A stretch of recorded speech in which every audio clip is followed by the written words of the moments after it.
The 920th edition of the MMA Gambling Podcast on the Sports Gambling Podcast Network is brought to you by Underdog. Underdog is hooking up new customers. Play just $5 and get $50 in bonus funds when you sign up with promo code MMA SGPN.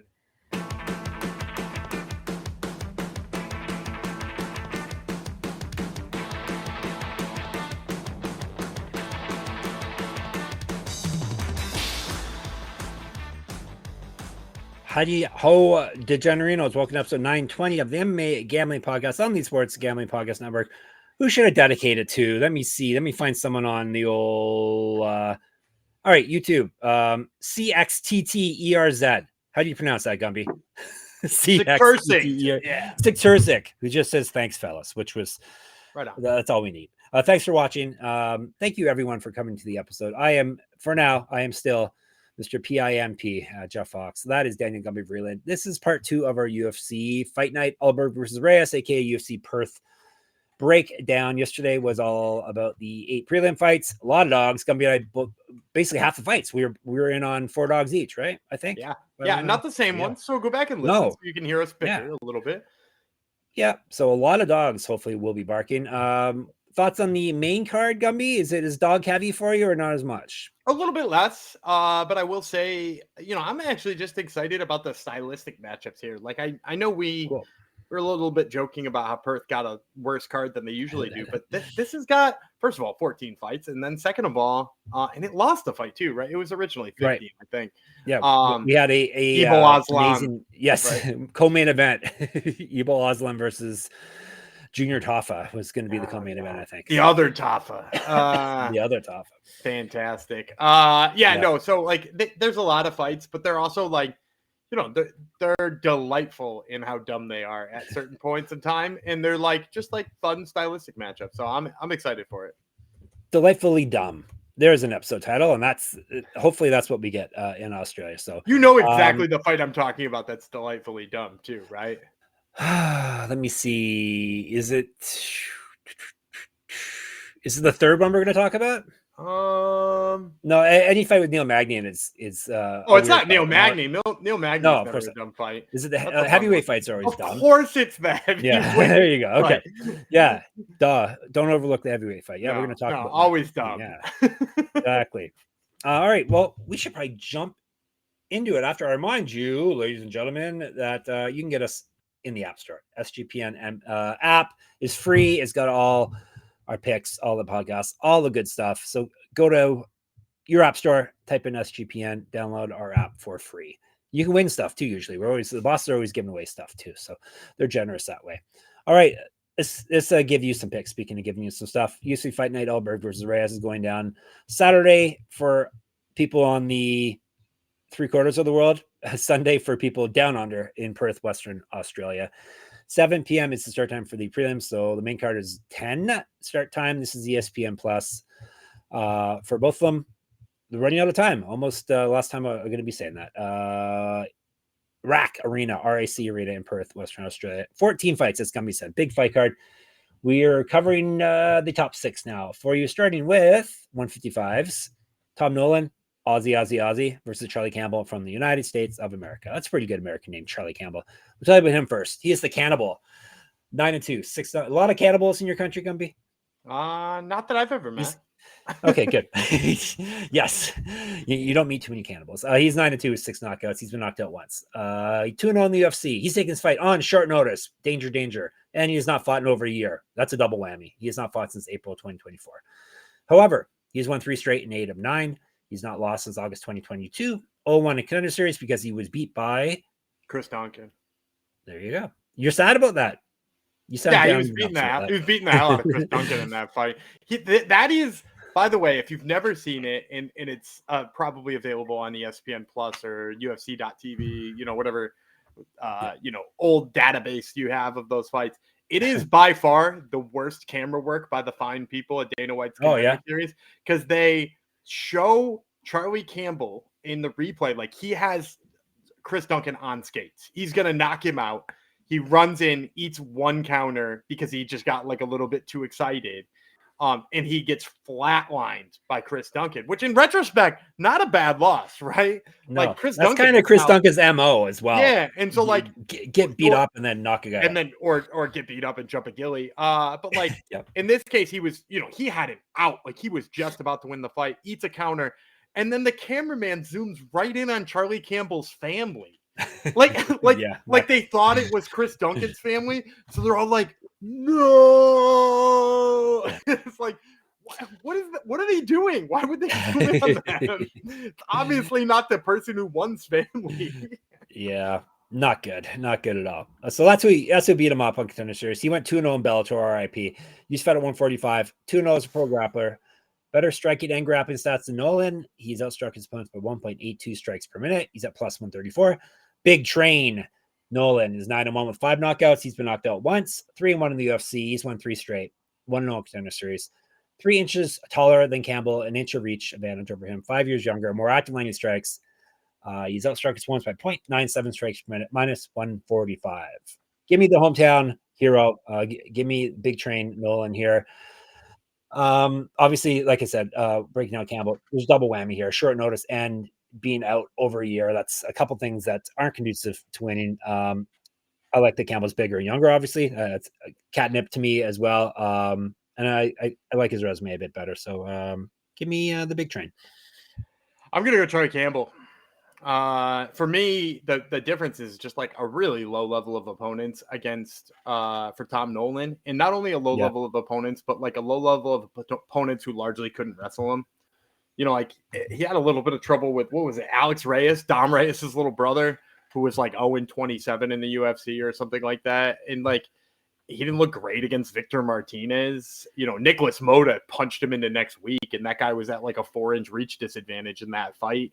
And then like he beat Slava, but that's not a wrestler. And again, Charlie Campbell's not like a wrestler per se, but he did wrestle up Trevor Peake, which tends to be like not a typically very easy thing to do.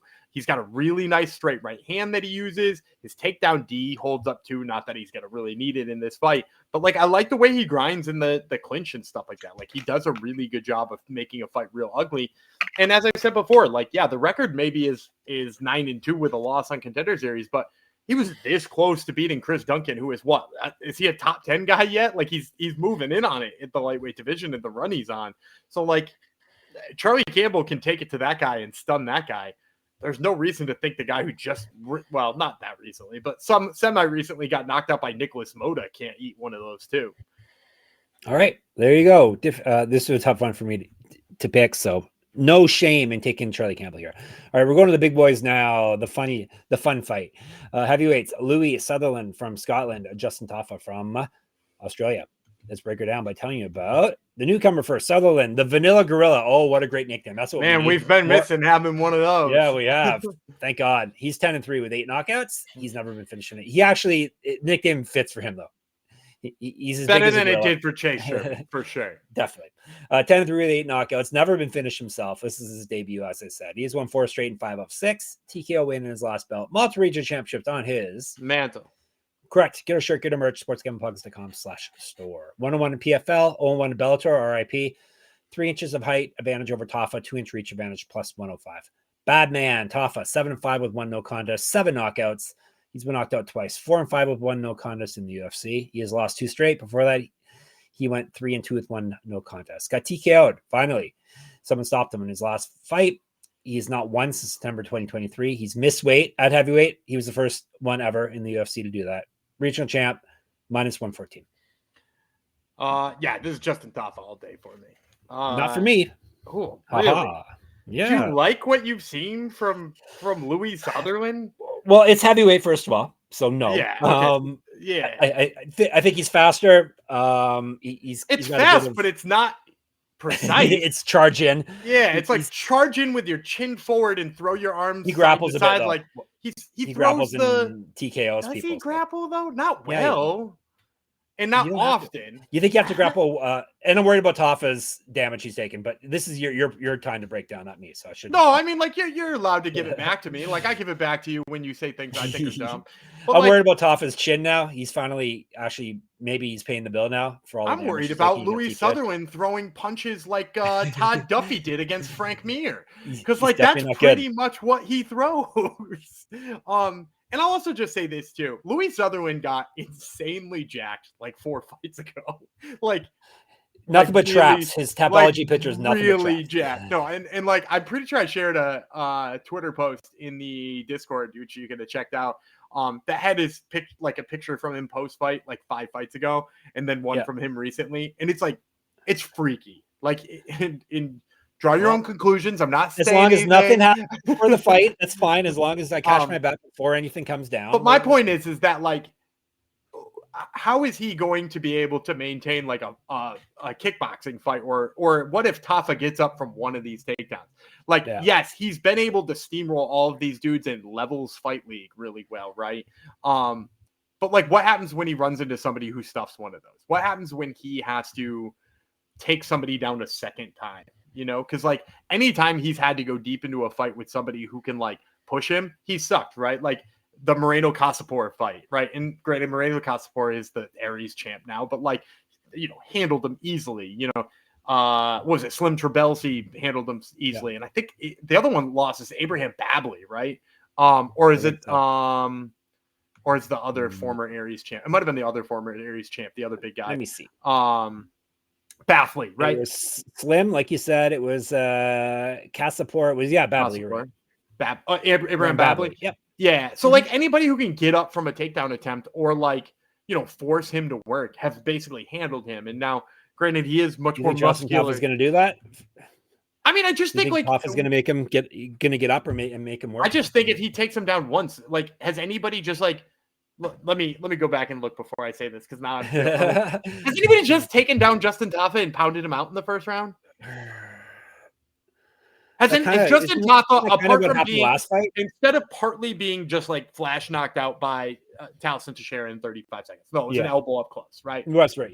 Taliesin Teixeira had an elbow up close. Other than that, like, has anybody like just took him down and beat the fuck out of him in like 30 seconds? The answer is no. He lost to Jared Vandera, Gumby. Yeah, he lost to Jared Vandera 5 years ago. And Jared Vandera could wrestle for 15 minutes. My point is I don't think Sutherland can. Particularly with those traps. I think his those traps. I think his flexibility is going to be weird, and I think his gas is going to be weird. So his muscles take oxygen. Yeah, muscles take oxygen. Joe Rogan's on his side. But also, just like I think Tafa is a good enough striker too that he could also just pop him on the chin when he comes in with that. Like I said, the old Todd Duffy punch to Frank Mir. I think we just talked about it more than longer than the fight will actually take. We actually debated that fight, which is funny. That's what kind of sickos you're dealing with here. All right, I should probably tell you about some of our sponsors so we can get paid, right, everyone? I know most of you wish there wasn't any ad reads, but it's tough. MyBookie.ag. We're brought to you by MyBookie.ag. MyBookie is your place to bet on football and everything else. Their prop builder is second to none. Their motto is bet on anything, anywhere, anytime. They have easy deposit and lightning fast payouts using crypto. All the UFC lines we're talking about right now are over at MyBookie. And when you do head to MyBookie.ag, use our promo code MMASGPN. That way you get 100% bet back bonus up to $500 for new customers. So MyBookie.ag, promo code MMASGPN. And Novig, Novig. We're brought to you by Novig. Novig is America's #1 sports prediction market. Since Novig is an exchange, you know you're getting some of the best prices in the market. Novig is available in 35 plus states. Download the Novig app and get $50 when you spend $5 if you use our promo code SGPN. Get in on the action with Novig, promo code SGPN. Will we agree on any fight on this? That would be interesting if everyone. I think we're going to agree on the next one. Really? I had a feeling you're okay. I feel good about that. Let's break it down. The next one is welterweights. Jake Matthews, Australia. Neil Magny, the United States of America. I thought we may differ in this one. Let's see. Magny is the Haitian sensation. He's 30-13, 9 knockouts, 4 submissions. He's been knocked out 4 times, submitted 6 times. 23-12 in the UFC. He's won 1 of 3 and 2 of 5. TKO win in his last bout. 3-1 in the Ultimate Fighter. Yes, they had the Ultimate Fighter way back when Neil Magny was getting into the sport. Used to fight at 185. 2010 Pro MMA debut. 4 inches taller than Magny, Matthews, 7-inch reach advantage over him. Better striking stats. He's outstruck his opponents by 0.98 strikes per minute, plus 360. The Celtic Kid, Jake Matthews, is 22-7, 5 knockouts, 9 submissions. He's been knocked out once, submitted 3 times, 15-7 in the UFC. He has won 3 straight and 4 of 5. Submission win in his last bout. 0-1 in the Ultimate Fighter. Used to fight at 155. Regional champ, 2012 pro MMA debut. 7 years younger than Magny. He's outstruck his opponents by 0.81 strikes per minute. Better grappling stats, minus 395. I was thinking you would take a swing at Magny because this line makes me a little. I don't like the line. I will say I already looked up an alternative way to play this. So okay, good. Yeah. It sounds like we're both taking Matthews. Matthews, maybe like he's been around forever, but he's only 31. Maybe he's putting things together now because he's always had the talent.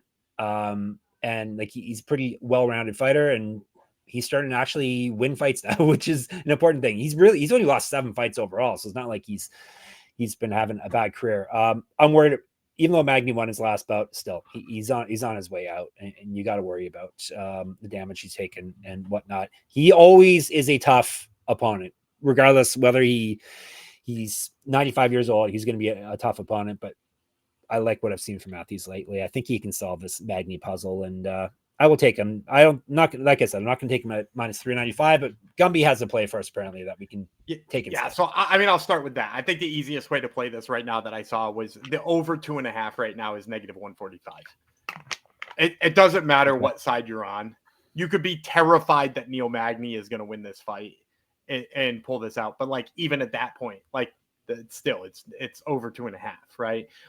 So you can get stopped a lot. Magny gets stopped a lot though. Yeah, but like has Jake Matthews been stopping a lot of guys? Last fight. Yeah, but who'd he stop, right? Like it was submission. Yeah, he hasn't fought anyone on Magny's level for a while. And so and to your point before about like it seems like he's figuring it all out or putting it all together. It does seem like he has added quite a bit to his boxing game, right? Because the jiu-jitsu game was always there, right? Like he was always able to take a fight to the ground and work on the jiu-jitsu. His takedown defenses seems to have improved a little bit. But the thing that improved the most, I think, is his boxing and his kickboxing. Like we've seen a lot more leg kicks out of him recently. And against the guy of Neil Magny's height who stands as heavy on his legs as Neil Magny does, I really think that is going to be the bread and butter for Jake Matthews in this fight. And you're right. I did try to talk myself into Neil Magny at 3-1 because like, I mean, like it's catnip, right? Neil Magny's tough as hell. He's never an easy out.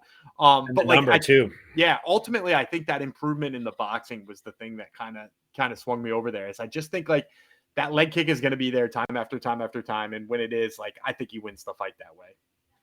And Matthews has already beaten the poor man's Neil Magny, Phil Rowe. Yeah, that's true. Yeah. You beat Phil Rowe, and you basically beat Neil Magny because they're both like what 6'4" at this weight class. Yeah, exactly. And Chitty, he fought Chitty last fight, and that's another big long. He's a big different dude, kind of fighter too. Yeah, he's a bigger dude though. He's not like quite as lanky as the other two. No. Although Phil Rowe's thick as hell, Neil Magny might be like the skinniest of those guys. Yeah, it's true. But he's fought big, long people. Is basically the what I'm getting at there. So, but like I said, Magny's a tough one. And it's a tough line really to play. Here's this guy's still our boy, right? Jack Jenkins. He's our boy. Yeah, he's from Australia. Ramon Tavares is kind of my boy too. I'll be like him too. Ramon Tavares from the United States of America. They're fighting at 145. Let's break it down. Tavares, the Savage, 10-3, 5 knockouts, 3 submissions. He's been knocked out twice, 1-1 in the UFC. He's won 2 of 3 though, and 6 of 8. 1-0 Contender Series. Used to fight at 135, missed weight twice at that weight class. Regional champ. 0-1 on Contender Series. He lost Contender Series? Yeah, he lost Sergey City, if I'm not mistaken. Right, yeah, I think you're right. And then he beat Sergey City in his UFC debut. Yes, you're correct. Regional champ, an inch taller than Jenkins, 2 inches of reach advantage over him, more active landing strikes. He has been outstruck in the fights we have stats for by 2.79 strikes per minute, which is not good. Obviously, plus 250. Phar, PHAR, which I think was a famous racehorse in Australia, we were told, right? It's something to do with racehorses. Yeah. Because he has his own racehorses too. Oh, for real? Yeah. He's like a big owner of racehorses and like just like Jokic. Yeah, like although I don't think it's the harness racehorses in Australia. Okay. I think that's a Caribbean thing. Yeah, Jokic sitting in the little cart's hilarious. I'm watching him race around. Jenkins' nickname should be he looks like that actor who's in everything. Pablo. Pablo Pascal. Yeah, he does look a little bit like an Australian Pablo Pascal. I'll allow it. Yeah. At least in his Tapology picture, he still has the mustache, I assume, right? I haven't seen Jenkins recently. I hope he hasn't the same shaved. guy if he did. No, he wouldn't. All right, let's tell you about his resume other than his mustache and his hair. He's 13-4, 6 knockouts, 3 submissions. Pedro Pascal. I think I said Pablo. Pedro Pascal. Don't want all the people yelling at me in the comments. All right, Jenkins has been knocked out once, submitted 3 times. 3-2 in the UFC. Loss over his last 3. 10-2 over his last 12. That sounds a lot better. Submission loss in his last bout. 1 no contender series. Multiple regional championships on his mantle. Correct. Get a shirt, get a merch. sportsgamblingpodcast.com/store. Use Fed 155. Better striking stats and grappling stats than Tavares. He's outstruck his opponents from 1.53 strikes per minute, minus 260. This is you this time.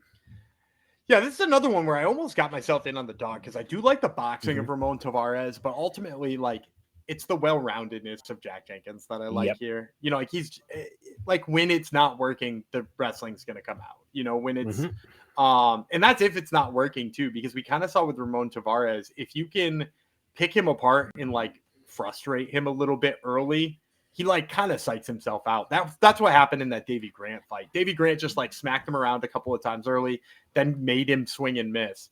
And from that point on, like his output was trash. Like it was just really bad. Like I want to say, you know, Davy Grant was putting 2 on him for every 1 he was landing, and it was not pretty. And so, like, you know, not that I'm detracting from Davy Grant here, but if Davy Grant is going to outstrike you, Jack Jenkins is a lot faster than Davy Grant. And then there's like the backup of the wrestling there too. So yeah, all of those things point Jack Jenkins for me. I'll take him in this fight.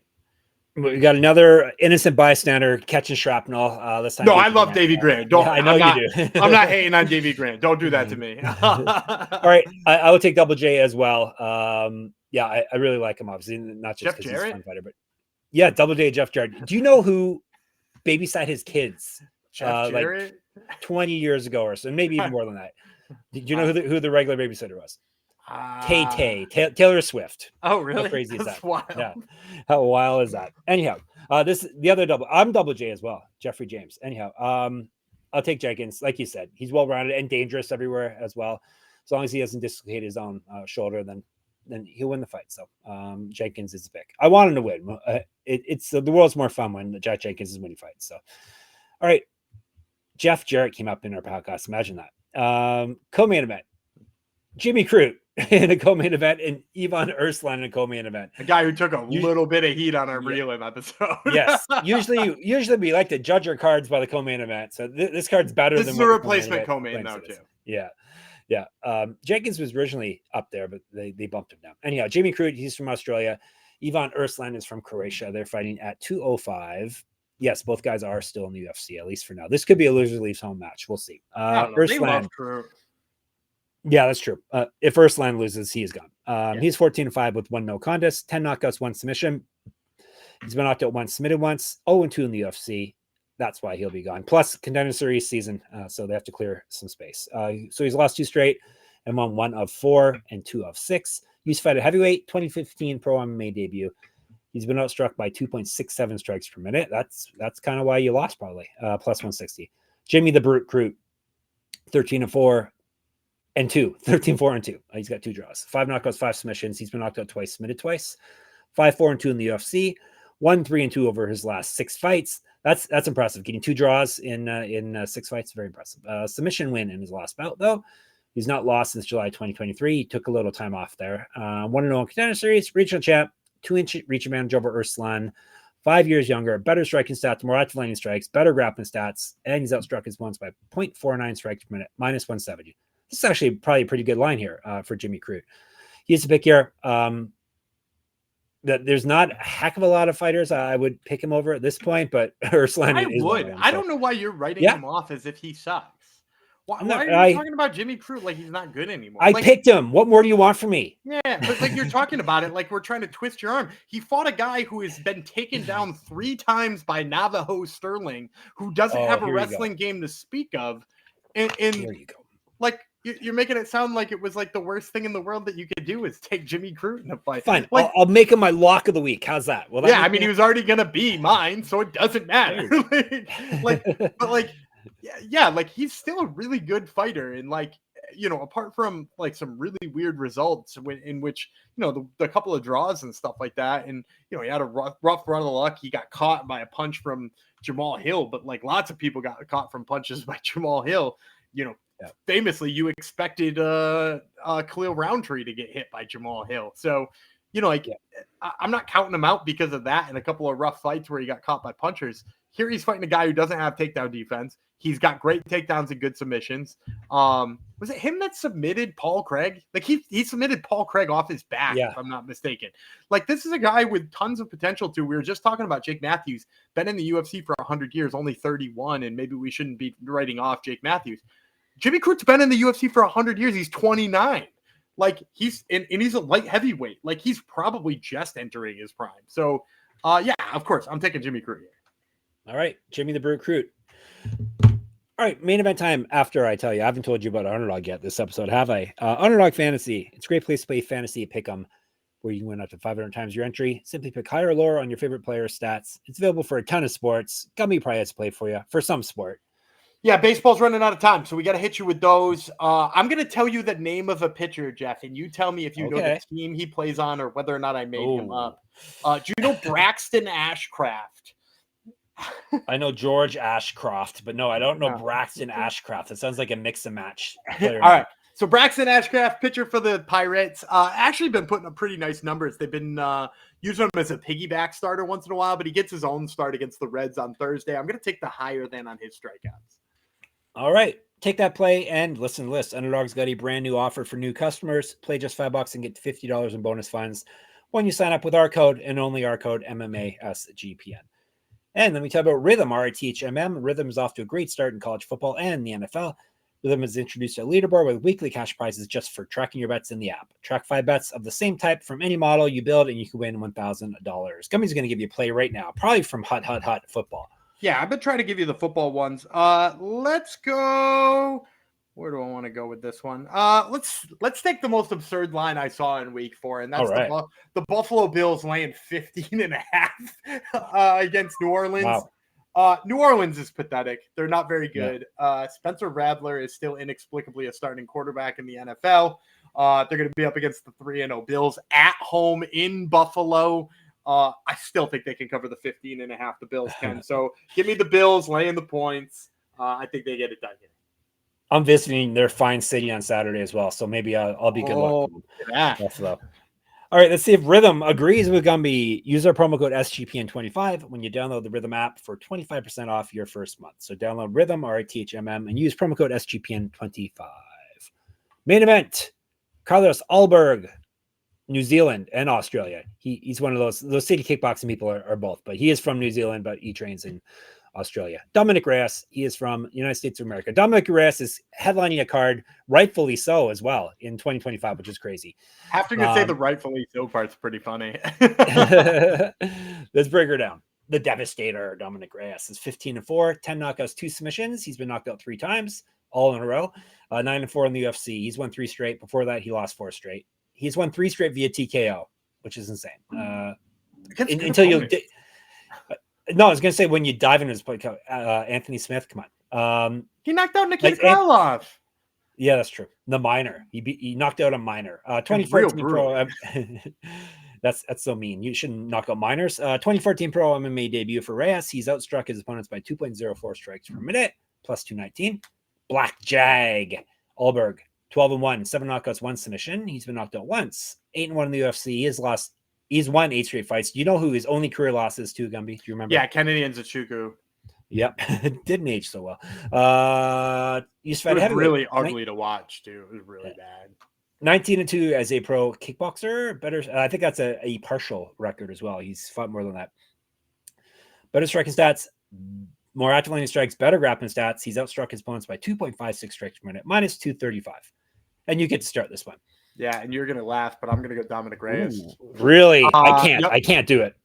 At least not for this fight. Here's why. Don't get me wrong. The technical striking of Carlos Ulberg is undoubtedly better, right, than the striking of Dominick Reyes. I think we can all agree on that. Nobody's here, but the thing about Dominick Reyes is he generates so much power in such little places. Like, I'm thinking about the knockout of Krylov that I was just talking about.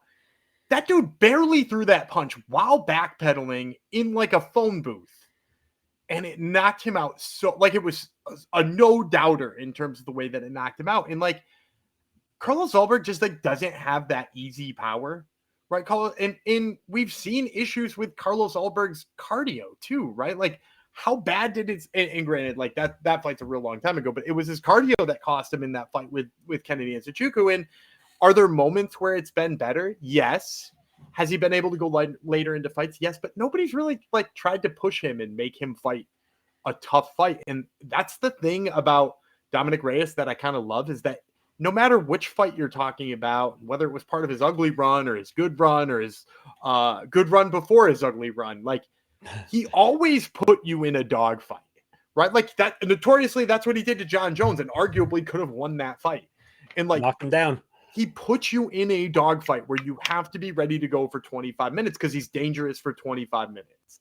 And like, could Carlos Ulberg come in here and just head kick him in no time? For sure. But I think if Dominick Reyes makes him fight a dogfight, makes this ugly, makes this dirty, I think come third, fourth round, I think he's still going to be there with the power, and I think Ulberg's going to be struggling.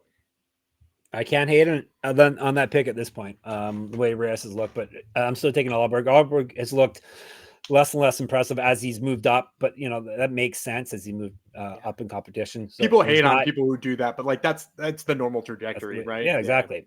Yeah, he's not knocking everyone out anymore, which is a concern. And the fact that Reyes can't be the only person whose chin healed itself. Like, come on, it's got to go again. Hopefully Ulberg, not hopefully, that's mean to say, but I'm picking Ulberg to find that button and finish him. Maybe not finish him, but win the fight for us. All right, we disagreed, but that's okay. I got Ulberg, he's got Reyes. We both have Crute, both have Jenkins, both have Matthews. He has Tafa, I have Sutherland, I have Nolan, he has Campbell. Now we're doing our fancy plays, locks, dogs, props, and a parlay or a round robin. I guess I can start. You know, I promise you I was going to take Jimmy Crute. Jimmy Crute as our locks. Right. Do you know my dog? Let me. The dog. I think you're gonna go. You're either gonna go. You're gonna go with one of the big boys. You're either gonna take Elijah Ellison or you're gonna take a Louie Sutherland. Yeah, good idea, but no, a big boy, a thick boy. Colby Thickness is. You're gonna go Thickness. Dog. I'm gonna go McAuliffe. So we'll run the Top Turtle Gauntlet. Those are my two guests this week. Right. Thickness and McAuliffe. Plus 107 for Gumby, plus 135 for me. I'm taking the big boy for my prop play. Sutherland knockout, plus 314. That's way too high. If he's going to win, he's going to knock out Tafa. So what'd you say the line on his KO was? 314.